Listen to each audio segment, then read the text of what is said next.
दोस्तों बात करें तो मेरे हाथ में यहाँ पे है Vivo का X80 Pro स्मार्टफोन और देखा जाए तो यहाँ पे काफी सारी नई नई चीजें यहाँ पे Vivo का X80 Pro यहाँ पे लेके आ रहा है। मतलब ट्रूली बात करें तो जो X70 Pro Plus last year आया था उसका एक स्पिरिचुअल सक्सेसर हो जाता है, जिसके अंदर कैमरा के अंदर हार्डवेयर के अंदर एक इंप्रूवमेंट लेके आए हैं और एक सिमिलर प्राइस पे X80 Pro को इन्होंने इंट्रोड्यूस किया। लेकिन बात यहाँ पे है कि Vivo की जितनी भी टेक्नोलॉजीज आपको देखने मिलती है, अच्छी अच्छी चीज है कैमरास के अंदर स्पेशली वो सब है। क्योंकि बात करें कैमरा के अंदर काफी सॉलिड काम किया इन्होंने यहाँ पे, जिसकी बात करें तो हार्डवेयर भी इंप्रूव किया है, इवन डेडिकेटेड Vivo की V1 Plus चिप भी लगाई है, वो भी यहाँ पे काफी धमाल मचा रही है। करके यार ये पीछे कहानी वीडियो के अंदर पता लगाते, लाइक कर देना वीडियो को, चैनल को आप लोग सब्सक्राइब कर सकते हो। सबसे पहले कैमरा के सेटअप के बारे में बात कर लेते हैं। 50 मेगापिक्सल का सैमसंग का GNV इमेज सेंसर है, जो कि कस्टमाइज्ड इमेज सेंसर देखने को मिलता है, OIS सपोर्ट के साथ है और f/1.57 का अपर्चर है। इसके साथ यहाँ पे आपको 48 MP का IMX598 कैमरा देखने को मिलता है अल्ट्रा वाइड एंगल लेंस में, और यहाँ पे 12 मेगापिक्सल का 2x टेलीफोटो लेंस जो कि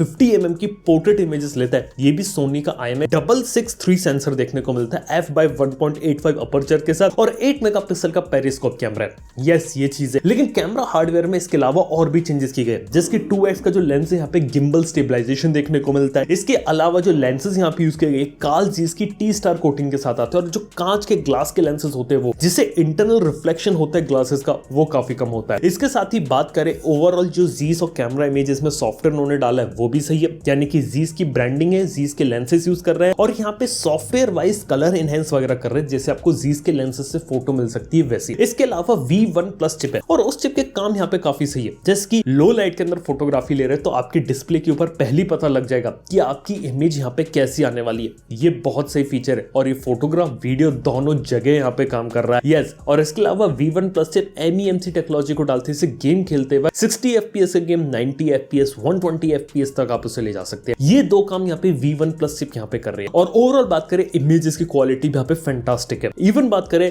डे लाइट, लो लाइट, डिटेल्स बहुत अच्छे तरीके से मेन कैमरा से कैप्चर करता है। अल्ट्रा वाइड एंगल लेंस भी अच्छी फोटोग्राफ लेता है, 8 मेगापिक्सल का पेरिस्कोप 5x वाला भी अच्छी फोटोग्राफ ले सकता है। सभी ऐसे कि कलर्स आपको ऐसे देखने को मिलते हैं कि यहाँ पे आपको आंखों को काफी पसंद आते हैं। यहाँ पे इनिशियल लेवल पे पोर्ट्रेट इमेजेस में एज डिटेक्शन की प्रॉब्लम थी, एक अपडेट आया भी रिसेंटली इसके अंदर, उसके बाद ये प्रॉब्लम यहाँ पे सॉल्व होकर एक इंप्रूवमेंट देखने को मिला है। इसके साथ ही बात करें तो कैमरा में कंसिस्टेंसी देखने को मिल रही है और अच्छी इमेजेस यहाँ पे आप ले सकते हैं। और तो कैमरा में फीचर वाइज भी यहाँ पे देखा जाए तो सिनेमैटिक वीडियो अगर आपको बनाना है, पोर्ट्रेट वीडियो वाला फीचर है वो भी है, और कार्ल जीस के लेंसेज से जो बैकग्राउंड में बोक आता है वैसी चीज भी आप इसके सॉफ्टवेयर से क्रिएट कर सकते हैं। यानी कि फोटोग्राफी वीडियोग्राफी का एक अच्छा एक्सपीरियंस लेना है यहाँ पे काफी अच्छे तरीके से लिया जा सकता है। और ये एक चीज है कि इसका कैमरा आपको काफी सही देखने को मिलता है। सिर्फ एक चीज है, इन्होंने गिम्बल कैमरा 2x में डाल दिया। पोर्ट्रेट इमेजेस लेने में गिम्बल कैमरा यहाँ पे हेल्प कर देगा आप लोग की, लेकिन एक बात है कि अगर अल्ट्रा वाइड में गिम्बल कैमरा डालते हैं और अच्छे तरीके से वीडियो रिकॉर्डिंग वगैरह में हेल्प करता है। मेन कैमरा अल्ट्रा वाइड में थोड़ा ज्यादा यूजफुल हो सकता था गिम्बल कैमरा का सेटअप, लेकिन इस बार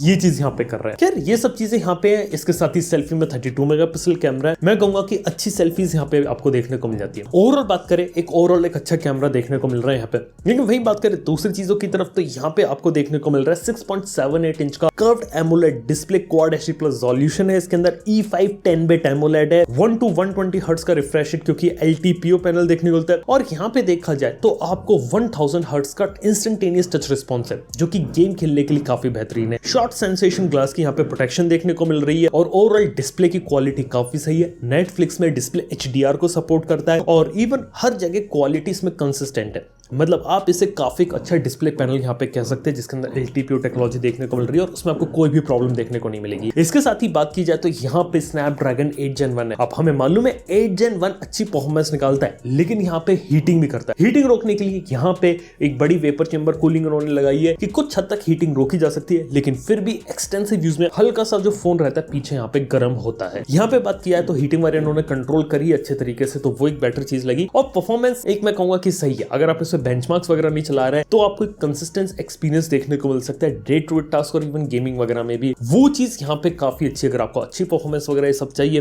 तो फोन के अंदर ये सारी चीजें। 12GB रैम, 256GB स्टोरेज, सिर्फ एक रैम स्टोरेज का ही ऑप्शन है। LPDDR5 रैम और UFS 3.1 स्टोरेज ही देखने को मिल रही है यहाँ पे।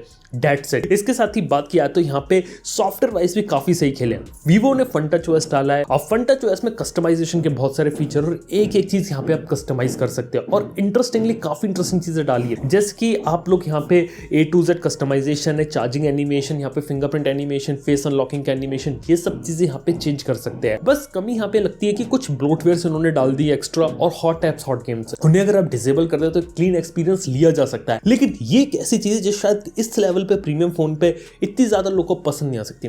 ब्लोटवेयर अगर कम कर दे तो एक बेटर चीज होती, हालांकि सॉफ्टवेयर स्टेबल और एक अच्छा एक्सपीरियंस दे सकता है। फीचर वाइज भी काफी सही है, और फन टच ओएस में DPI स्केलिंग वगैरह एक काफी सही, मतलब कि अगर आप लोग फन टच ओएस अगर किसी ने यूज किया पास में तो समझ गए होंगे, एक अच्छा एक्सपीरियंस फन टच ओएस में। इसके साथ ही यहाँ पे एक और इंटरेस्टिंग फीचर है, इसके अंदर जो फिंगरप्रिंट स्कैनर है ना, वो यहाँ पे सबसे बड़ा फिंगरप्रिंट स्कैनर डाला है इन्होंने। बेसिकली यहाँ पे अल्ट्रासोनिक है, एक बार में टैप करके फिंगर को रजिस्टर कर सकते हैं। आप चाहते हो एक्स्ट्रा सिक्योरिटी के लिए 2 अंगूठों को भी लगा सकते हैं, मतलब 2 अंगूठे लगाकर भी आप फिंगरप्रिंट को रजिस्टर कर सकते हैं। इसके साथ ही शॉर्टकट में एप्स डाल सकते हैं, उनको क्लिक करके अनलॉक होगा फोन और वही ऐप यहाँ पे ऑन होगी।